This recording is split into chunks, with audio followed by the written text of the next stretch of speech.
Hey guys, we are back. It's late. I know it's late. I'm in Vegas. I've been here for like 7 fortnights with Contender Series, and now I'm here with Tracy Cortez. We've got a weight cut starting in about 45 minutes, which will, cut this short. So let's get to getting so we can get you guys some picks. If you guys are on the Patreon and the Discord, I already kind of gave a quick breakdown, like a circle on each person's head who I thought was going to win, because I wanted to make sure that some people got some quick reads early if they wanted to beat the lines. But I don't know if there's really any lines to beat on this card. I think the favorites are going to keep getting bigger, probably in terms of line, and I don't know if there's anything to really beat at this point. But what's your thought on the lines overall on this card, Brandon? Yeah, I mean, it sucks that like Rosas and these people keep getting bigger and bigger and bigger. Like we should have played this weeks ago, and even then. But you're having capital tied up, so I think on this one you got to keep it simple, eat the chalk. I think the people are going to win. So is what it is. Yeah, and I mentioned this a little bit on the Discord. This is a themed card. I mean, this may as well be UFC Paris, UFC London, UFC Australia.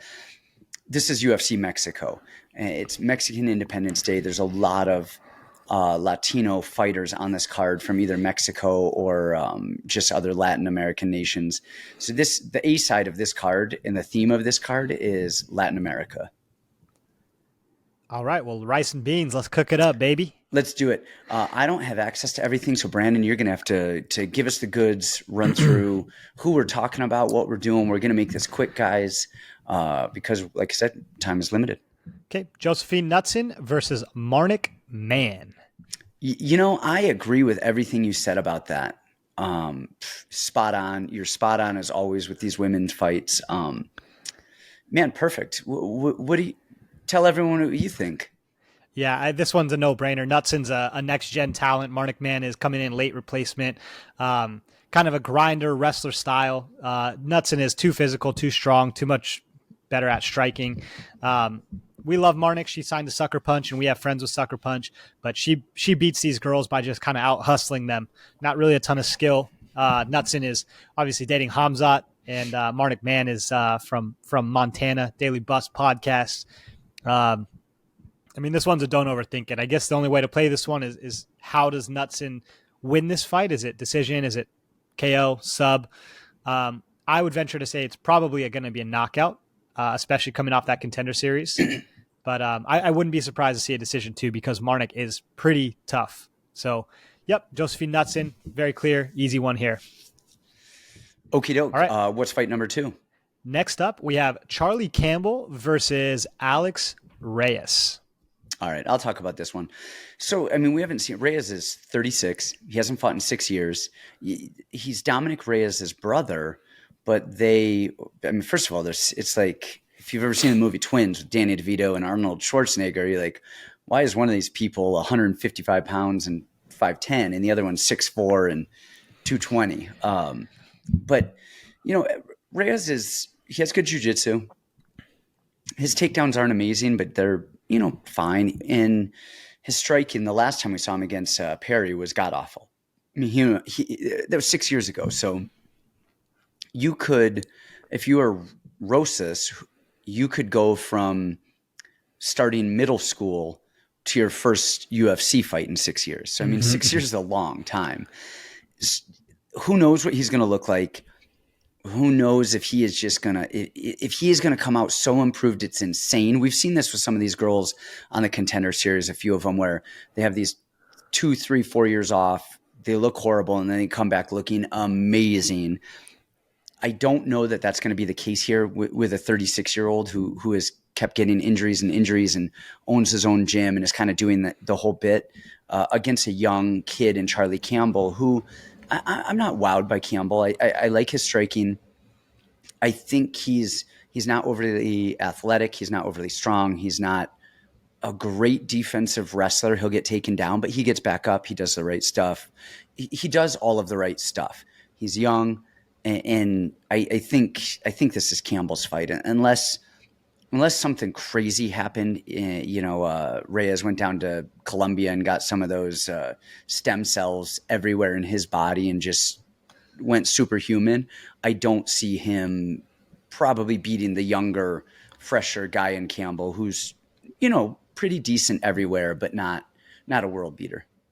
Oh man, I love Campbell. I was just on the Die Hard podcast. First of all, everybody was going crazy on me saying I was so arrogant. That's weird. I haven't really gotten a lot of flack on another channel before, so that was a new one for me. But either way, you realize you are arrogant. All right, I guess maybe it's because I was talking about Charlie Campbell. I love Charlie Campbell. I think the dude is amazing. Just like you said, he does all of the right things. I don't think he has to have like Phil Hawes' athleticism for me to classify him as a really, really good fighter. He throws low kicks, amazing timing on his low kicks, and that's something you don't see a lot, right? He throws a lot of those as people are stepping in, so they're unable to check him, and he hurts guys with low kicks. The dude has powerful hands. He's got swagger like nobody else. I mean, the dude is he almost reminds me of like JDM, like just his swagger, just his confidence. I've been betting on him for a long time. I love me some Charlie Campbell, especially in this spot, like you said. I like him probably better than I would have liked Natan Levy in the original matchup. I think Charlie Campbell's longer, better, smarter IQ. I love Charlie Campbell, and I think he gets it done with a finish pretty easily here. Okay. What do we have next? All right. So next up, we have Tracy Cortez and Jasmine Jasudavicius. All right, let's get deep into this one, you guys. Let's really go through this whole fight. Game plan. Every which way, game plan, everything. So, man, Tracy's my homie. She has been with me since she was an amateur. So I've been with her for every pro fight. Viva la Tracy. Viva la Tracy. That's it. All right, we're going to skip that one. I talked a little bit about it on the Die Hard podcast. So, yeah, Tracy's awesome. I think she wins this fight. All right, next up we have Edgar Chairez versus Daniel Lacerda. You want me to kick this one? Yeah, go for it. Yeah, okay. So I talked about this one. So, conventional wisdom says that Chairez wins, right? Lacerda's whole thing is he goes crazy, goes like an ape, then he gasses out and he dies. And that is true and has been true. For the most part. Although in this matchup, I weirdly see a 1.5 going here. And the reason that I see an over 1.5 going on this one, Chairez is he's kind of low volume. He looks really, really good on mitts. He's a big, tall flyweight. His striking is super crisp, super clean, but he takes a while to kind of get it going. And a lot of times he's firing back once he can kind of download the data and see what's going on. I think in a lot of Lacerda's previous fights, it's guys that took the fight to him, right? Jeff Molina was in his face. Vergara was in his face. These guys are pressing the action.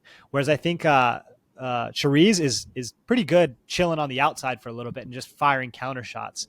So I think this first round will actually be a lot more staring at each other than it will be crazy, insane, massive action, right? A 1.5 line on a flyweight fight is something that I like to sign up for. Now, Lacerda, it's been a little bit crazy, but at what point does your coach sit you down and say, hey, man, you're doing so well in these fights, but relax a little bit. This isn't working to go all out every single time. And who knows, maybe no one is ever going to pull him aside and he'll fight the same way forever. But this is weirdly a matchup where I could see an upset. Now, is it smart to take the guy that's got bad gas? Absolutely not. But skill for skill, size, athleticism, everything like that, like I could absolutely see a path to victory for Lacerda here. I think he's a crisper striker. I think he's got a lot of things to like about him other than the gas tank and the fight IQ. But if I have to choose a winner, it would probably be Chairez just by counting on Lacerda slipping up. But I like an over 1.5 here. I don't mind a dog shot. Like it's probably one of the better dogs on the card for me, but I will pick Chairez in the long run.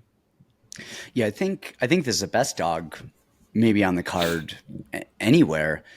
You said it, skill for skill, Lacerda is better. I think probably everywhere. The two areas that he lacks is, and I don't even want to say cardio, because cardio is weird in MMA. Cardio doesn't mean actual cardio.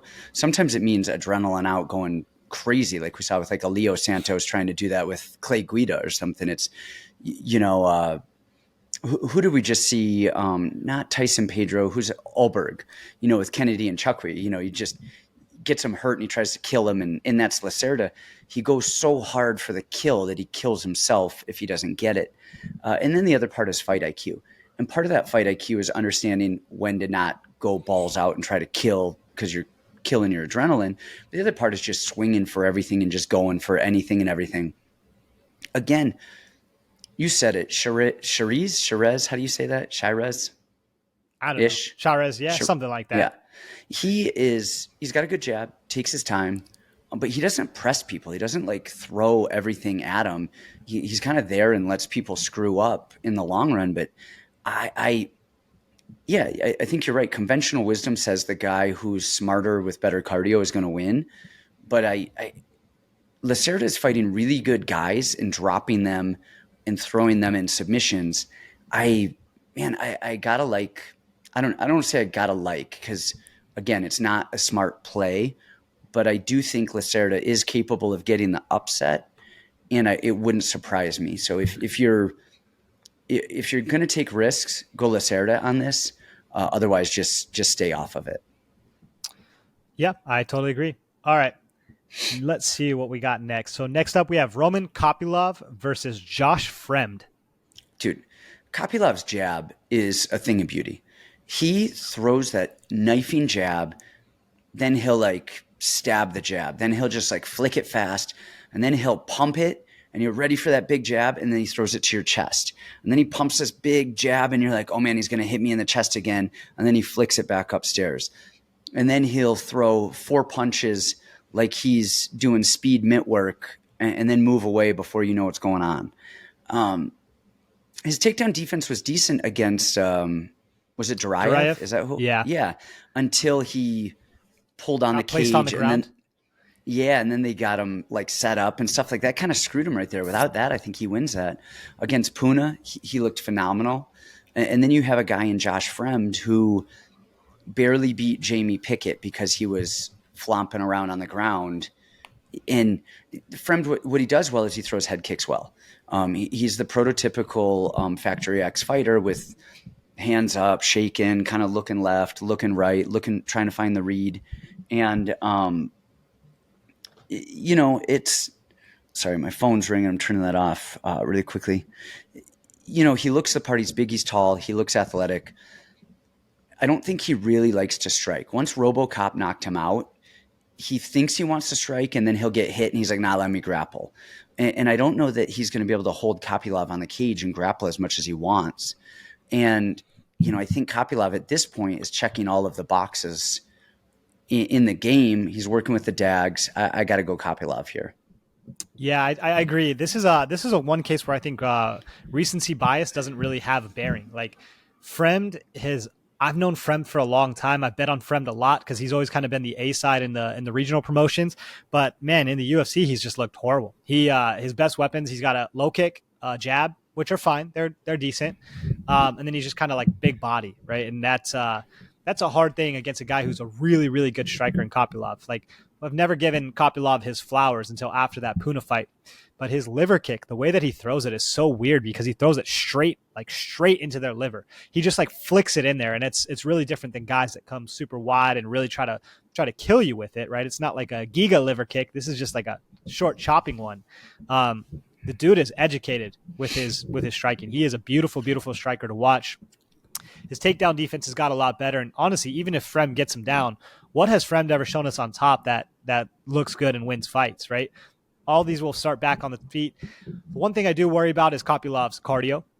He has shown to slow down and look dog-ass tired in a few fights. Now, I do think he pushes well pushes through at a decent clip, but he does wear a little bit. And Fremd does come on, and he does push late and does work for it. But, man, just skill for skill, I think this is Kopylov all day. Yeah, love it. All right, next up we have Lupita Godinez versus Elise Reed. All right, man. Give me your thoughts on Lupi, who you've been following for a while. Lupi's my girl. Can never go against Lupi. Yeah, this is Lupi's fight to lose. She's got, man, I would say it's weird. I think her hands were a lot better in LFA than they are now. For some reason, she used to be such a sharp, like clean, powerful boxer. She would pop in and out so fast, and she was smooth. And for some reason, I think now she's become very boxy with her boxing. Hands super wide, throws, kind of leaves her chin exposed. But that being said, she's the A athlete here. Anytime she wants to take Elise down, she can, and she can push that pace and take her down over and over and over again. I've been critical of Lupi's jiu-jitsu. I don't think is very good. That being said, if she gets a takedown, I think that Elise is pretty content to stay on her back. Even at the striking, I'd still probably give it to Lupi. She does move in and out pretty quickly. Elise is fine, but she keeps her hands down a lot and does kind of that point karate style. So it's going to be two girls that are looping in, where then we have the grappling upside for Lupi Godinez. So the price is a lot here. It's pretty lucky, but man, I really have a tough time seeing Lupi lose on Mexican Independence Day with the athleticism gap, the skill gap. I think this is Lupi all day.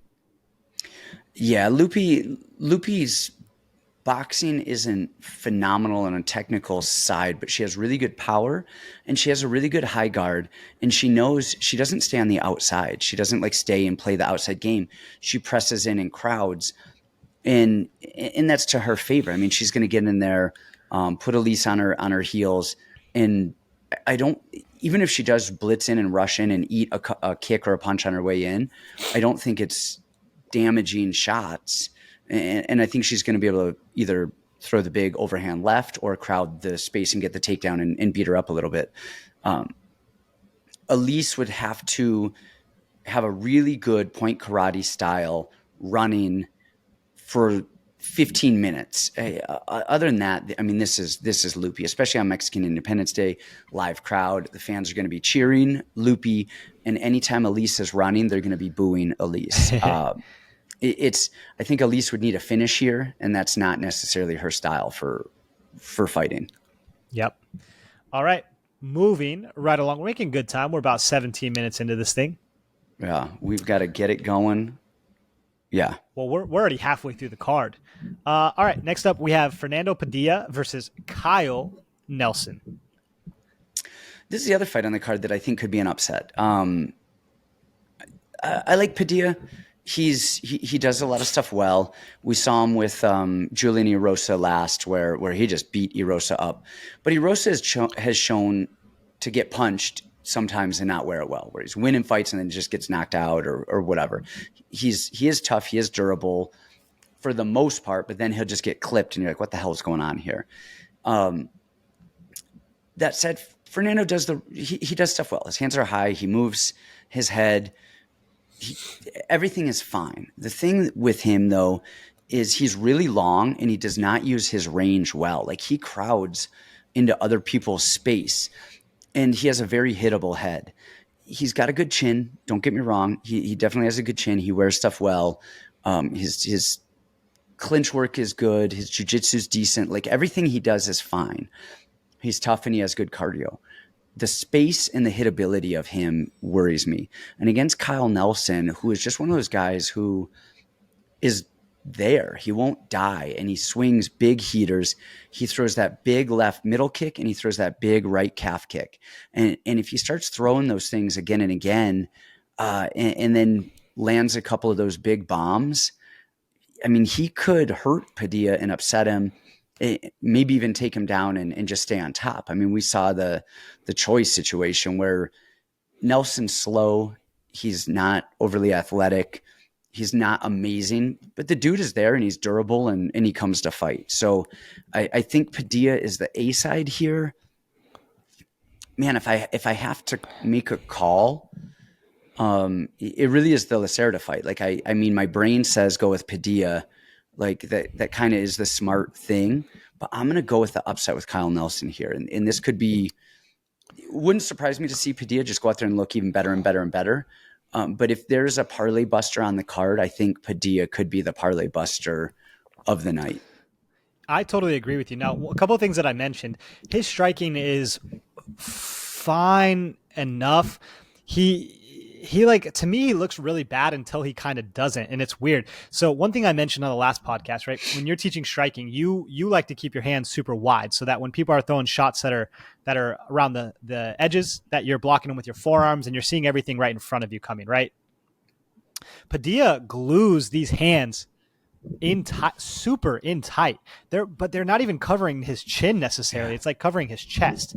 And then he kind of throws him out from there. And then the other thing that he does too is when he's slipping, first of all, he slips way too much. He doesn't do a slight slip. He's slipping like out of frame. And when he does that, he keeps his hands low and moves his entire head, and he's getting hit all the time when he's trying to slip and trying to angle because his hands are staying glued to his chest and his whole body moves instead of just like a really gentle, like subtle slip. And it's super weird because when he does that, he's not only does he not have his hands up, but he squares up his body a lot, and he was getting hit a lot from that. Lucky for Padilla, he has a good chin and he's able to walk through that kind of stuff. But it's a really weird thing that he does, right? He's not framing, he's not keeping these hands wide. Yeah, but bad box, really bad boxing, gluing to the chest, boom, boom, boom.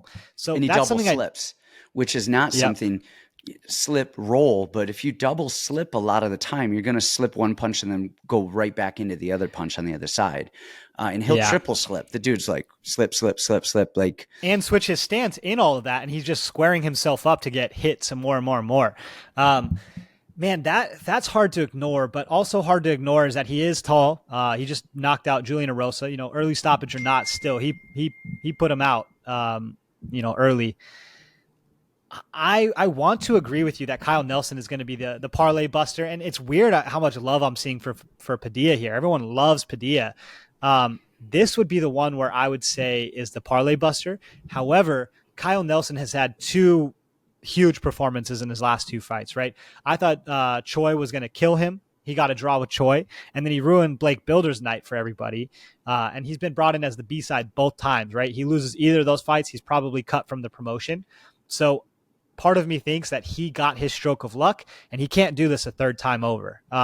So honestly, literally for that reason, even though I think he can really make it a dogfight and make it a grind, I'm probably going to go Padilla because I don't think Kyle can do it's not going to strike a third time. And at some point he's got to quit getting lucky and he can't keep getting away with it. It's a stupid reason to pick somebody. Skill for skill, I think Padilla's probably got more tools and more weapons, but Nelson probably knows how to fight and grind a little bit better. So it puts me at a weird standstill, but I don't think that Nelson keep getting away with it. So for that reason, I'm going Padilla. For that reason, I'm out. Yep. The other thing, I thought that Nelson didn't do as bad against Jai Herbert standing as I expected him to either. And I was trying to reference that because he went up a weight class. He fought a really tall striker. And he had some moments where he looked decent, and he just wasn't Jai as a striker a lot better than I like Padilla as a striker. Yeah, and seeing Kyle Nelson have moments against him, especially with that calf kick, gave me some confidence with him against Padilla. Jeez, that actually might change it. I forgot that he fought Jai. I'll stick with Padilla, but man, that's a tough one. All right, next up we have Daniel Zellhuber versus Christos Giagos. Is it me or you? I think it's you. Yeah. To me, this is like the biggest no-brainer on the card. Zellhuber is the golden boy, the golden child, the one that they've been wanting to win for a long time. The dude has all the skills in the world. He's really talented. He's the local Vegas kid. He's fighting Christos Giagos, who has about a round of cardio if he's lucky, with a grappling heavy approach. He knocked out an old Ricky Glenn, and he's getting this kind of respect on this card. Not saying that I wish the line was any bigger for Zellhuber, but I think weirdly there's a lot of value in this line because I think he should be probably minus 400, minus 500. What's the line at? Let's see. Last I checked, he was still in the minus 275 range, but I think he's starting to climb towards 300. I think that's going to be about right, and I think that's where it should be. The kid is talented. The kid's got hands. He just beat Lando Venata, who I rate pretty high. Lando Venata. I think Lando would probably kill Giagos. I can't. I think there's some recency bias on both sides of this. I think Ricky Glenn is really good, and I thought Ricky Glenn was going to beat Giagos. But the speed disadvantage, I mean, it was an 80-year-old man versus a 25-year-old kid in there in terms of athleticism. And then on the other side, you have Zellhuber and Trey Ogden. And honestly, man, Ogden had the performance of a lifetime, and Zellhuber just really, the nerves, I think, got to him in that first UFC fight. I think Zellhuber has made his way back and proved himself with that Lando Venata fight. And he's athletic and fast as well. And he's been training at extreme with those guys. So he's getting the right training partners. He's getting the right coaching. His jab and his angles and his technical stand-up are really good. And I think Christos being a little bit more comfortable with his hands these days, I think that's actually going to be a detriment to him, because I think he's going to – I always got to come out and grapple to win this fight. Do what got him to the dance. Who is it? Kevin Lee fought who's the wrestler from New York? Gregor Gillespie. Yeah. Gregor Gillespie. And Gillespie was looking good on the feet, and he was getting comfortable, and he was winning that stand-up war. He was jabbing and looking good, and he was winning that fight until he died. Boom. And that's the thing is you get these guys who are a little bit more comfortable. They have a little success, and then they think they're a little bit more comfortable and a little better than they are a little too soon against somebody who's a really skilled striker. And I think Zellhuber is gonna really find the mark quite a bit here. I think Giagos' best bet is to shoot in, try and take the back early and try and find a quick submission. But I like Zellhuber here. Yeah, he's minus 275 right now. I think that's a really solid line, and like everyone's gonna see. This is the other part that's frustrating. Like I go on another channel, and they're like, he just picks all the favorites. Like I think they're favorites for a reason, and I think they're gonna win. Like if I identified a good dog, I would say it, and I pick plenty of underdogs, especially bare knuckle, like all the other promotions. But like on this one, I'm going with the flow. And if there's a favorite that I don't think is gonna win, I'm probably just not gonna play them. I'll just play anything else. On this card, most of the favorites are going to win. Like I said, I think the two dogs that are live are Lacerda and Nelson, but there's odds for a reason, Yeah, I don't make the lines. Shit, if it was me making them, I would make all the ones that I like plus 10,000, but it doesn't work that way. All right, next up we have Raul Rosas Jr. versus Terrence Mitchell. This isn't even a fight we have to talk about, because we've talked about Terrence Mitchell before, and he was 12-3 going in last minute against Cameron Simon, and he shouldn't be there. His record's a bloated Alaska record. He is going to shoot in on Rosas, which is a horrible. I mean, what you can out grapple Rosas, so he's going to shoot in. Even if he doesn't, Rosas is going to shoot in on him. It's going to turn into a grappling affair. Rosas is legitimately a good grappler. He burned himself out trying to kill C-Rod in the last one, and he still managed to make it through the fight dead.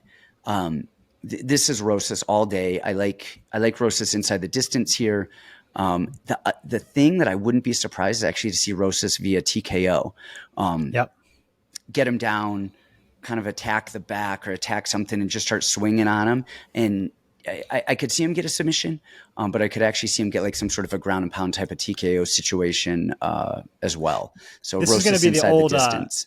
This is going to be the old thing that we used to go through with Kayla Harrison. Like, all right, this fight, is she going to take her down and sub her, or is she going to TKO her from the back? And that's, I mean, Terrence Mitchell never really been out of the first round. Rosas can legitimately cage wrestle. The dude is really, really solid. He's winning inside the distance. I'm going to put quite a bit of money on that. I don't. That's not even one that I feel nervous about. It's kind of like when he fought Jay Perrin, and I honestly put Jay Perrin above Terrence Mitchell. Honestly, so do I. All right. Then next up, that one nice, short, and sweet. So next up, we have the co-main event. So Kevin Holland versus Jack Della Maddalena. Go, give me the goods. I see a ton of love for Kevin Holland this week. The thoughts, and it's weird, is I just feel like everybody is just the most recency bias possible. Oh, Kevin's going to take him down and submit him. When have we ever seen Kevin put that game plan together? An offensive grappling to submission game plan. It's never happened, and that's not how he fights. And honestly, he's like too arrogant to even to follow a game plan like that. And I will say about JDM, what he did in the last fight wasn't smart, right? Keep going for the guillotines. That being said, his grappling is not bad. He just made bad decisions to keep going for it. So hopefully he sat down with that, watched the tape, listened to everybody online, and he's going to not do that anymore. But it's pretty hard for me to see Kevin putting together a 15-minute top game plan, right? I think there's a lot of going to be striking. And truth be told, Kevin's striking, what makes it good is it's just unorthodox. He's so big and so athletic that it comes from angles that you don't really see coming, right? He's going to hit you with something like, where did that come from? His arms are 5 feet long. Where JDM is classically trained boxer, he's very, very talented. I see JDM working him on the inside.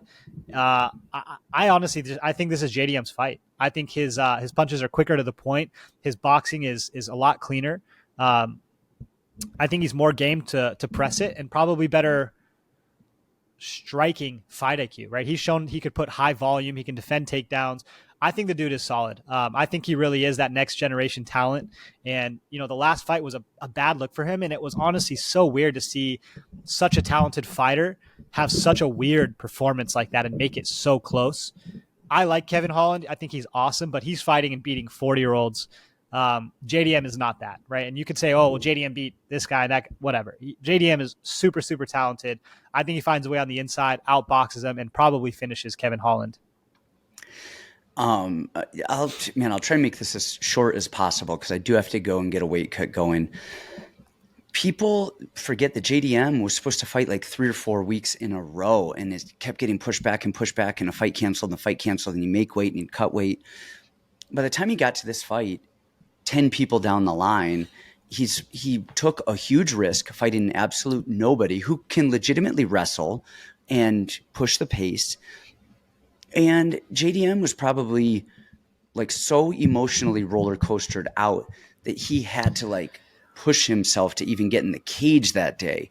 So I think him jumping to guillotines wasn't so much as a bad fight IQ, but like, dude, I am dead. I do not want to be here. I just have to get through this, hoping to finish a fight. Yeah. And some of them look tight. Like some of them were good technique. And it was a bad decision over and over and over again. But, and I was on Holland with Stephen, or I'm sorry, no, I was actually on Wonder Boy when everyone was on Holland. But I've been a big fan of Holland in the past and in different times. And I really love Holland, but he has a wide stance, which JDM is going to calf kick him. The thing that Holland does is when a lot of people don't know how to close the space. We talked about that with Lupita, and she does know how to close the space, and she's okay closing the space. She's okay getting hit with a couple shots as she does it. So does JDM. And people stand outside with Holland, and they don't know what to do, and they don't know how to get in. And so he tags them up, and he beats them up on the outside. When people do get on the inside with Holland, watch how he covers. I don't know if he's trying to block his body or if he's getting ready to dig underhooks or kind of grab a tie clinch, but his hands will be high, and then he gets them really narrow on his body, like he's going to tie clinch or something. But his head is wide open when people get close to him. And man, JDM, body, head, movement is unreal. I really like JDM to calf kick a lot, find his way inside the distance like he did Randy Brown. And don't get me wrong, Kevin Holland's infinitely better than Randy Brown. But I think JDM is going to find his way in again and again, and body, head. Even if he doesn't find the finish within 15 minutes, I think he's going to be able to do enough big combinations and find his way in and control the position enough where I think he's going to win this as well. I think a JDM and over 1.5 is kind of what the doctor ordered there. Because Kevin's tough. Kevin got a chin. Yeah. I think he breaks him down over time. See, Kevin has a really good chin, and that's why I don't think that he's going to finish him. I think he might really land that a lot, and we all go, oh my gosh, Kevin Holland's chin Big just moments, keeps holding up. Main event time. All right. Alexa Grasso and Valentina Shevchenko. And this is a crazy one because the only tape that I watched on this, and I intentionally did this, and just I watched their last it fight. Again. Yes, because I know both of them well, and I didn't want to gauge, and I didn't like the references of other fighters in comparison to them. So I only watched their last fight. Alexa won round 1 with her boxing, and Valentina won round 2 and 3 with her wrestling. Round 4, she came out and could not get that takedown, right off the bat. So Alexa addressed it and whatever. And I think Valentina, and what she did before, Valentina really annoyed me in that last fight. Because we know this, Valentina just kind of stands there and waits and kind of inches away. She has really good distance management. her striking is good, but what makes it so good is that she always inches away or inches forward at the range where she wants to be. What she did in that last fight is she tried to counter too much with a check hook. And we saw that with Israel and Shaw and Strickland. When you're just sitting there waiting for a check hook, that's like you and I, we're going to go on a foot race, okay? And we're lined up and I say go. Well, I'm going to win because I get that head start. I'm probably 3 steps before you even get going. And if you say go, you're going to win as well. And that's like when you're just waiting for that counter check hook and we're waiting. That's me letting you say go first in a foot race. And Valentina does that a lot. She actually does it better than most people because she will kind of step back, create a little space with it. But that's what bothers me with her boxing. Now, that left kick, of course, we know is great. And then the other thing is her spins. She spins too damn much. Alexa knew it. That was that. I think if Valentina didn't spin, I think she was going to get that decision. And I think it was going to be a boring decision. And this fight, I think coming up comes down to wrestling. Can Valentina take Alexa down, which I think is going to happen, but can she do it again and again and again and enough to win a boring fight? I think if it stays standing, I think Alexa is going to have some really good moments. I think Valentina will probably adjust well with some kicks. And I think Valentina is just that much more physical than Alexa. And when she gets on top, I think she's going to really maintain that position a little bit more. I lean Valentina in this because I think if she doesn't spin and she sticks to a outside kicking game plan and a takedown game plan, I think she can win, 5 rounds. If she tries to fight Alexa too much, I can see Alexa winning with hands and finding some unorthodox submissions and jiu-jitsu grappling positions.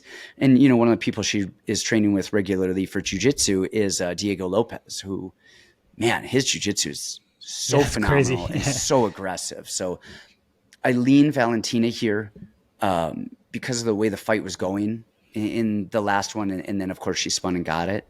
But I'm not going hard in the paint on this one. I think so. I was one of the few people that picked Alexa Grasso last time, and everyone in the comments, how dumb are you? How dumb are you? You don't know anything. You don't know anything. Everybody called you an idiot, and not a single one of those people came back to say, "Oh yeah, Brandon, that was a good call." Yeah. But I also understand why, because I didn't really have a reason. I said, hey, guys, I think it's just kind of a gut feeling. The first Pena-Nunes fight, I felt the same way. The Strickland fight last week, if I would have been on the podcast, I would have said the exact same thing. And then that one, those were the 3 notable ones for me.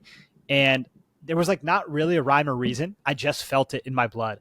And the same reason I didn't feel that way about Aldana, right? Everyone was pretty high on Aldana because they're thinking the Mexican boxing. And I'm like, it's not everything. And I don't feel it here. It's just not, it's not the same. This time I'm going the other direction. I've never been a huge Valentina fan, and everyone was saying, you're such a hater on Valentina. It's not that I'm a hater on Valentina. She does a lot of stuff that I don't like, and she's just so talented that she can get away with it.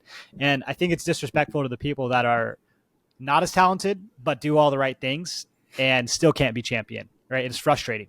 Her distance management, like you said, is awesome, but she's extremely low volume, and she only punches when other people are punching.